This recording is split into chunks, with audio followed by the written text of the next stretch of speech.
সকাল থেকে কেউ একা, কেউ বা দল বেঁধে আসছেন। এদের মধ্যে কেউ ষাটোর্ধ্ব, আবার কেউ শতবর্ষী। হাসি, আড্ডা, খেলাধুলা সহ খাওয়া দাওয়ার আয়োজনে দিনভর যেন আনন্দঘন মুহূর্ত পার করলেন মেহেরপুর সদর উপজেলার চকসামনগর গ্রামের প্রবীণ মেলায় বয়োবৃদ্ধরা। হারিয়ে যান পুরনো দিনের স্মৃতিতে। খেলায় প্রতিযোগিতা, বিজয়ের উল্লাস, খুনসুটি, খাবার খেতে বসে ভালোবাসার দৃশ্য, গল্পের আসর, সবই যেন দীর্ঘ সম্পর্কের বহিঃপ্রকাশ। আমরা আজকে যে এই পুনর্মিলনে উপস্থিত হতে পেরেছি, এর জন্য আল্লাহর কাছে লাখ কোটি শুকরিয়া করছে, এবং যারা এই আয়োজন করেছে তাদের জন্য আমরা বলছি যে তারা দীর্ঘায়ু জীবিত হোক।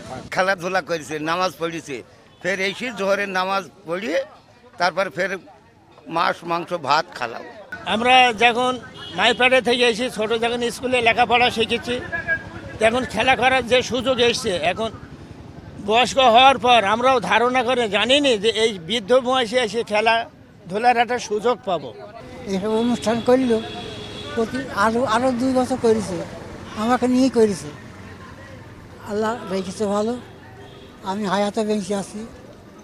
যার দিন আল্লাহ রাখে, আমাকে রাখে, আল্লাহ মা রেখে।